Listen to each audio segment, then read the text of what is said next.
नमस्कार, मैं हूं श्रीकांत प्रजापति और आप मेरे साथ देख रहे हैं बीसीसी न्यूज। आई खबरों में बढ़ने से पहले डालते हैं सुर्खियों पर एक नजर।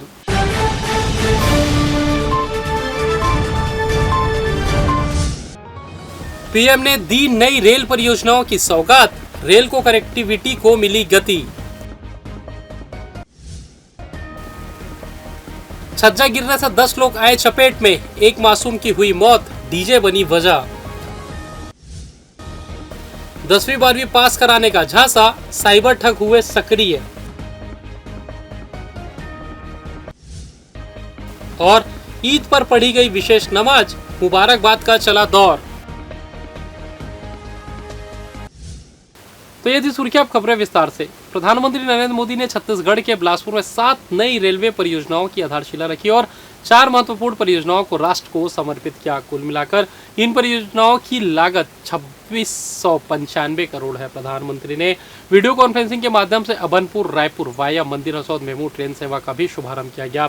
इस दौरान प्रधानमंत्री द्वारा जिन 7 रेलवे परियोजनाओं की आधारशिला रखी गई उनमें खरसिया झाराडी 5वीं लाइन, सरक बूंदिया मड़वा रानी 3री और 4थी लाइन, दादापारा बिल्हा दगौरी 4थी लाइन, निपनिया भाटापारा हथबन 4थी लाइन, भिलाई नगर दुर्ग 4थी लाइन, राजनांदगांव डोंगरगढ़ 4थी लाइन और करगी रोड सलका रोड 3री लाइन शामिल है। इसी तरह राजनांदगांव बोर तालाब 3री लाइन, मंदिर हसौद केंद्रीय अबनपुर नई rail line, Durg Raipur automatic signalling और छत्तीसगढ़ में 100% रेलवे विद्युतीकरण कार्य पूरा किया गया। नई परियोजनाएं राज्य में रेल परिवहन को सशक्त बनाएंगे, जिससे यात्रियों की सुविधा बढ़ेगी और माल परिवहन तेज होगा। अबनपुर रायपुर मेमू ट्रेन सेवा शुरू होने से नया रायपुर और मंदिर हसौद के बीच कनेक्टिविटी बेहतर होगी। अतिरिक्त ट्रैकों के निर्माण से ट्रेन संचालन में सुधार आएगा और औद्योगिक परिवहन को बढ़ावा मिलेगा। इस अवसर पर छत्तीसगढ़ के राज्यपाल रामेन ढेका, मुख्यमंत्री विष्णुदेव साय, केंद्रीय मंत्री मनोहर लाल, उप मुख्यमंत्री अरुण साव सहित अनेक गणमान्य व्यक्ति उपस्थित थे।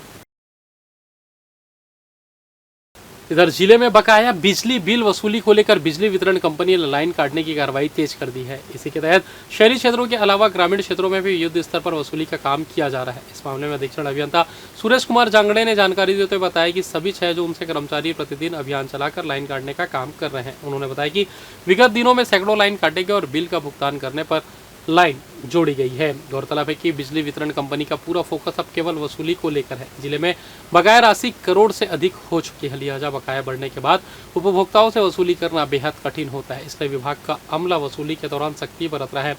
बकाया जमा नहीं करने पर सीधे लाइन काटी जा रही है। टीम बकायादारों के घर दबिश देकर बकाया जमा करने के लिए संपर्क कर रही है। इस पर अधिकांश उपभोक्ता जमा करने के बजाय कई तरह के बहाने बनाते हैं, लिहाजा उन्होंने सीधे कनेक्शन काटने की कार्रवाई की है।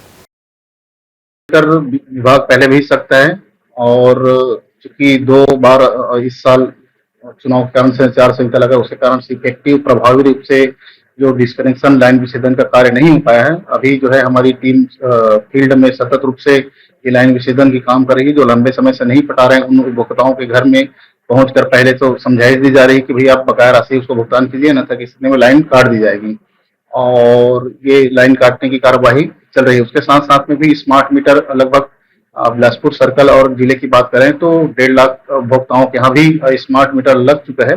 उसमें भी यदि किसी की बकाया राशि है तो हम लोग अभी ये जो स्मार्ट मीटर के थ्रू लाइन काटने की कार्रवाई भी करेंगे।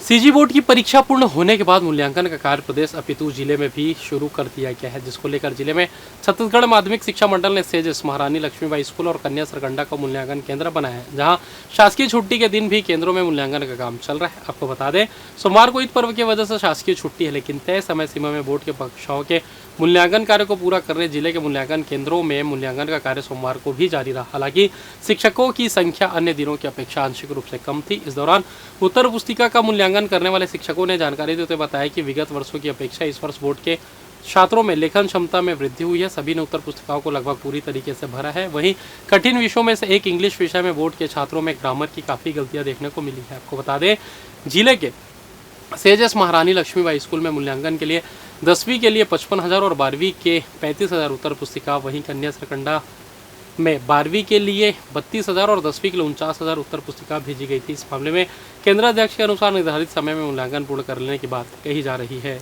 मल्हार में रामनवमी पर्व की शोभा यात्रा के दौरान बड़ा हादसा हो गया। डीजे के ऊपरी हिस्से के एक जर्जर मकान की छत से टकराने से छज्जा भरभरा कर नीचे गिर गया। हादसे में 11 वर्षीय मासूम प्रशांत केवट की मौत हो गई, जबकि 9 लोग घायल हो गए। इनमें 4 की हालत गंभीर बताई जा रही है। मिली जानकारी के अनुसार मल्हार चौकी क्षेत्र के केवटपारा में रहने वाले युवकों ने शोभा यात्रा के लिए धर्मेंद्र केवट के डीजे वाहन को बुक किया था। वह यात्रा डिंडेश्वरी मंदिर से मल्हार गेट तक जानी थी। शाम 5 बजे शुरू हुई यात्रा में कई युवा और बच्चे शामिल थे। रात 8 बजे पुलिस ने मेला चौक में समापन की घोषणा कर स्टाफ को वापस चौकी भेज दिया। इसके बाद डीजे संचालक और युवक डीजे के साथ वार्ड क्रमांक 3 ढाबा पारा पहुंचे, जहां राकेश केवट के पुराने मकान के पास जैसे ही माजदा वाहन पहुंचा, उस पर बंधे डीजे बॉक्स की ऊंचाई के कारण मकान की छत से टकरा गया। इससे मकान का छज्जा अचानक गिर गया और नीचे खड़े लोगों पर आ गिरा।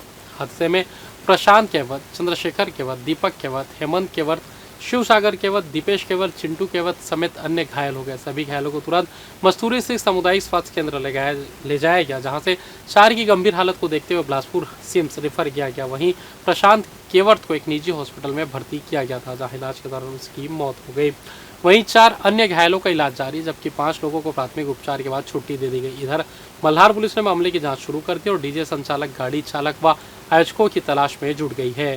पूरी थाना क्षेत्र अंतर्गत मल्हार चौकी में एक डीजे लगे वाहन चल रही थी, जिसके पीछे लोग वहां पर लोग चले जा रहे थे और उस वाहन में लगे बॉक्स की जब मकान के छज्जे से टकरा गया, जिसके कारण उसका छज्जा गिरने से वहां पर लगभग 10 लोग घायल हो गए। 10 लोग घायल होने में उसमें एक व्यक्ति की मृत्यु हो गई। इसमें पुलिस द्वारा सामान्य धाराओं में अपराध पंजीबद्ध न करते हुए गैर इरादतन हत्या के प्रकरण के तहत मामला पंजीबद्ध किया गया है एवं ड्राइवर पे और उसके डीजे संचालक पे और साथ ही साथ आयोजनकर्ता के विरुद्ध अपराध पंजीबद्ध करते हुए उन्हें गिरफ्तार कर न्यायिक रिमांड पर भेजा गया है। और फिलहाल वक्त तो चला छोटे से ब्रेक का, मिलते हैं ब्रेक के बाद, कहीं जाइएगा नहीं। पिछले 17 वर्षों से रियल एस्टेट के क्षेत्र में दे रहे हैं अपनी सेवाएं और लगातार शहर की जनता को एक नई लिविंग लाइफस्टाइल। अपने कार्यों एवं सेवाओं के माध्यम से लाखों लोगों की उम्मीदों को दिया है आकार। इसलिए जिले में ही नहीं पूरे प्रदेश में इनकी पहचान है बरकरार। आपके सपनों के घर को हकीकत में बदल कर है दिखाना, इसलिए आपके लिए लेकर आए हैं भाटी आशिया।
और ब्रेक के बाद आप सभी का स्वागत है। ये बढ़ते अगली खबर की ओर। लोगों को शिकार बनाने के लिए साइबर ठग नए नए हथकंडे अपना रहे हैं। जालसाजब 10वीं 12वीं बोर्ड परीक्षा में पास कराने के नाम पर विद्यार्थियों और अभिभावकों से रुपए मांग रहे हैं। धमतरी में यह मामला सामने आया है कि कुछ मामलों में ठगों ने विद्यार्थियों और पालकों को कॉल किया। इस दौरान ठग ने पालक से कहा कि आपका बच्चा 2 विषयों में फेल हो गया है, उसे पास करने के लिए 5 से 10,000 रुपए देने होंगे। दरअसल प्रदेश भर में 36 केंद्रों पर 10वीं और 12वीं बोर्ड परीक्षाओं की उत्तर पुस्तिकाएं जांची जा रही है।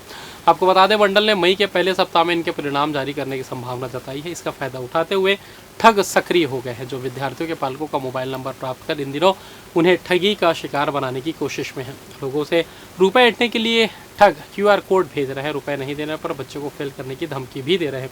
फर्जी कॉल की शिकायत मिलने पर छत्तीसगढ़ माध्यमिक शिक्षा मंडल ने पालकों को फर्जी कॉल से सचेत रहने और इसकी सूचना थाने में देने की अपील की है। सभी जिलों को भेजे गए पत्र में मंडल ने पुलिस से सहायता लेने की भी बात कही है। चैत्र नवरात्रि पर्व के अवसर पर डोंगरगढ़ स्थित मां बमलेश्वरी मंदिर में दर्शन हेतु बड़ी संख्या में श्रद्धालु पहुंचते हैं। इसी को ध्यान में रखते हुए रेलवे प्रशासन ने 30 मार्च से 6 अप्रैल 2024 तक कई विशेष सुविधाओं का विस्तार किया। इस अवधि में 10 एक्सप्रेस ट्रेनों का डोंगरगढ़ रेलवे स्टेशन पर अस्थायी ठहराव किया गया है। इसके अलावा 4 एक्सप्रेस ट्रेनों में एक सामान्य अतिरिक्त अस्थायी कोच जोड़ा गया है, जिससे यात्रियों को अधिक सुविधा मिल सके। स्थानीय यात्रीगणों की सुविधा के लिए कुछ रद्द की गई मेमू पैसेंजर ट्रेनों को बहाल किया गया है। साथ ही गोंदिया दुर्ग गोंदिया मेमू पैसेंजर सेवा को रायपुर तक और रायपुर डोंगरगढ़ गोंदिया मेमू पैसेंजर सेवा को गोंदिया तक विस्तारित किया गया है। इसके अतिरिक्त रेलवे प्रशासन ने डोंगरगढ़ तथा दुर्ग रायपुर दुर्ग के बीच विशेष मेमू पैसेंजर ट्रेनें भी चलाई है, जिससे यात्रियों को यात्रा में कोई असुविधा न हो। रेलवे अधिकारियों के अनुसार श्रद्धालुओं की भीड़ को देखते हुए यह सुविधा अस्थायी रूप से लागू की गई है। रेलवे प्रशासन ने यात्रियों से अपील की है कि वे यात्रा के दौरान नियमों का पालन करें और सुविधाओं का लाभ उठाएं। रेलवे द्वारा की गई इन विशेष व्यवस्थाओं से मां बमलेश्वरी के दर्शन करने जा रहे श्रद्धालुओं को राहत मिलेगी और उनकी यात्रा सुगम व सुरक्षित होगी। शिक्षा के अधिकार के तहत इस साल गरीब तबके के लोगों को महंगी निजी शालाओं में दाखिला देने की प्रक्रिया में शासन ने बड़ी राहत दी है, जहां 31 मार्च तक आवेदन जमा करने की तिथि को 8 दिनों के लिए बढ़ा दिया गया है। इधर इस दौरान पर्याप्त आवेदन नहीं आने के कारण संचालनालय ने दाखिले के लिए तारीख बढ़ा 8 अप्रैल कर दी है। विभाग के आला अफसरों ने मामले में जानकारी देते हुए बताया कि इच्छुक छात्र आगामी विभागीय आदेश तक स्कूलों में प्रवेश हेतु तक आवेदन किए जा सकेंगे। इसके बाद निर्धारित प्रक्रिया के तहत हितग्राहियों को प्राइवेट स्कूलों में एडमिशन दिलाया जाएगा। कोई भी हितग्राही के बच्चे दाखिले से वंचित न हो, ऐसी व्यवस्था की जाएगी। निजी शालाओं में दाखिला के लिए चॉइस सेंटर, इंटरनेट कैफे या खुद भी ऑनलाइन आवेदन किए जा सकते हैं, लेकिन कोरोना संक्रमण की वजह से अधिकतर जिले लॉकडाउन है। ऐसे में इच्छुक परिजन ऑनलाइन मोबाइल के माध्यम से भी आवेदन कर सकते हैं, जिसमें आवेदक अपनी पसंद के स्कूलों का उल्लेख कर सकते हैं। इस दौरान एक से ज़्यादा स्कूलों को चुना जा सकता है। इसकी वजह यह है कि यदि कोई एक ही स्कूल का नाम लिखते हैं और वहां सीट भर जाने के बाद लॉटरी की प्रक्रिया होगी। अगर स्कूलों का विकल्प ज़्यादा होगा तो दाखिले में आसानी होगी। पालकों को आवेदन पत्र में अपना नाम, सही फ़ोन नंबर भरना होगा। उसी नंबर पर आवेदन के बाद SMS से जानकारी संबंधित को मिलेगी। दक्षिण पूर्व मध्य रेलवे के बिलासपुर जोन से होकर जाने वाली 4 यात्री ट्रेनों को 24 अप्रैल से 5 मई तक कैंसिल कर दिया गया है। ये सभी ट्रेनें उत्तर प्रदेश रूट की है, जिससे छत्तीसगढ़ से यूपी जाने और आने वाले यात्रियों को परेशानी हो सकती है। रेलवे प्रशासन ने बताया कि गोरखपुर स्टेशन पर नॉन इंटरलॉकिंग कार्य किया जाएगा। गोरखपुर और गोरखपुर कैंट के बीच तीसरी रेलवे लाइन के निर्माण का काम 12 अप्रैल से 3 मई तक चलेगा, जिसकी वजह से इन ट्रेनों को रद्द किया गया है। इतना ही नहीं, रेलवे ने छत्तीसगढ़ से होकर गुजरने वाली 36 अन्य ट्रेनों को भी 11 से 24 अप्रैल तक कैंसिल कर दिया गया है। इसमें हावड़ा रूट की गाड़ियां भी शामिल है। इसके अलावा 44 दिनों तक 4 ट्रेनों का रूट बदला गया और 3 ट्रेनें अपनी मंजिल तक नहीं जाएंगी, बल्कि आधे रास्ते में ही समाप्त हो जाएंगी। बिलासपुर झारसुगुड़ा रूट पर चौथी रेलवे लाइन बिछाने का काम चल रहा है। इसी वजह से रेलवे ने यह निर्णय लिया है। हालांकि ट्रेनों के रद्द होने से यात्रियों को होने वाली परेशानी के लिए कोई वैकल्पिक व्यवस्था नहीं की गई है। इससे मध्य प्रदेश, ओडिशा, झारखंड, महाराष्ट्र और बिहार के यात्रियों को भी मुश्किलों का सामना करना पड़ सकता है। ऐसे में अगर आप इन रूटों पर सफर करने की योजना बना रहे हैं तो यात्रा से पहले रेलवे से अपडेट जरूर ले लें। पूरे रमजान महीने के दौरान रोजा रखकर बेसब्री से ईद का इंतजार कर रहे मुस्लिमों का इंतजार आखिरकार खत्म हुआ और रविवार को ईद का ऐलान होने के साथ ही सोमवार को हर्षोल्लास के साथ ईद पर्व मनाया गया, जबकि अरब देशों में एक दिन पहले ही यह त्यौहार को मना लिया गया। सुबह ईद की विशेष नमाज के बाद बधाइयों और मुबारकबाद का दौर शुरू हुआ, जो देर शाम तक जारी रहा। एक दूसरे को गले मिलकर मुस्लिम भाइयों ने बधाइयाँ दी। सभी धर्मों, समाज और राजनीतिक पार्टियों से लोग शरीक हुए। रमजान के रोज़ों के बाद खुशियों का त्यौहार ईद मनाया जाता है। ईद मनाने वालों ने जोर शोर से त्यौहार की तैयारियां महीने भर से शुरू कर दी थी। रमजान में मुसलमानों द्वारा रोज़ा, तरावी और तिलावत कुरान के माध्यम से विशेष इबादतें की जाती है। मुस्लिम विद्वानों के मुताबिक रमजान का पवित्र महीना आपसी भाईचारे को बढ़ावा देने के साथ ही मुसलमानों की जीवन शैली में सुधार भी लाता है। रमजान में सामूहिक रोज़ा इफ्तार के माध्यम से अपने आस पड़ोस के लोगों के साथ बैठने का मौका मिलता है, जिससे पारस्परिक संबंधों में प्रगाढ़ता आती है।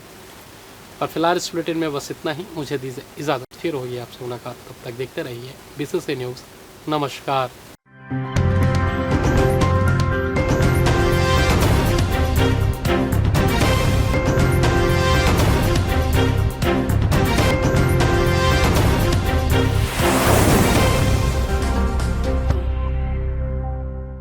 पिछले 17 वर्षों से रियल एस्टेट के क्षेत्र में दे रहे हैं अपनी सेवाएं और लगातार शहर की जनता को एक नई लिविंग लाइफस्टाइल। अपने कार्यों एवं सेवाओं के माध्यम से लाखों लोगों की उम्मीदों को दिया है आकार। इसलिए जिले में ही नहीं पूरे प्रदेश में इनकी पहचान है बरकरार। आपके सपनों के घर को हकीकत में बदल कर है दिखाना, इसलिए आपके लिए लेकर आए हैं भाटी आशिया।